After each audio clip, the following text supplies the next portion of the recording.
the first ever China-Arab summit. What do you see as the significance of this event? This summit represents a significant step forward for China and the Arab nations in the Gulf. It comes at a time when we know that there's a broad global concern about energy security. China's relations with the Gulf Arab states have existed for a long time, but they've also grown consistently.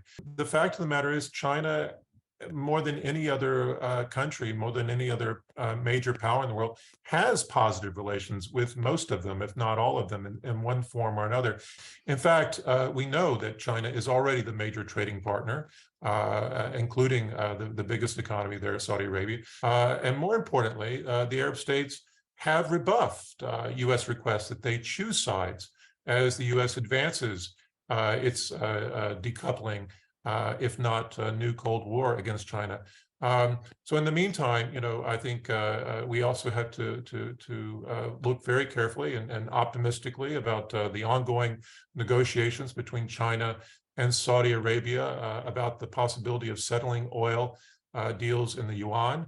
And if successful, this would be a huge step forward. Saudi Arabia has a lot of oil, but it also has a lot of sun. But we're also seeing, I think, building towards a future where in the future we'll see more bilateral trade, more multilateral trade, and we'll see more connections through these Belt Road projects that create networks and nodes that not only facilitate the transfer of energy, but trade and cultural exchanges and so forth and so on. This is all about balancing. In the Middle East, it's a fact that we have to confront that the US-China strategic competition is heating up, and you have to be able to diversify your relations in this region. And I think where China is coming in terms of economic infrastructure project, it's going to increase its influence in this region. It's going to have a positive impact on the economy of this region. So not only because we have the cooperation on infrastructure, on building roads, bridge, or some others, but also we have high technology cooperation.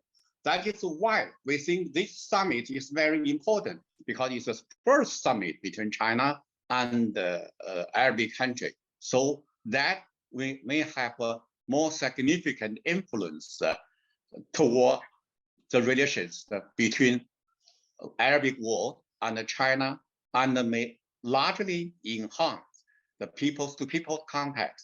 One of the things that I see from my vantage point here at the university in Shanghai is we see more and more students coming from the Middle East, learning Chinese, studying in Shanghai. I'm sure something similar is happening in Beijing and other places.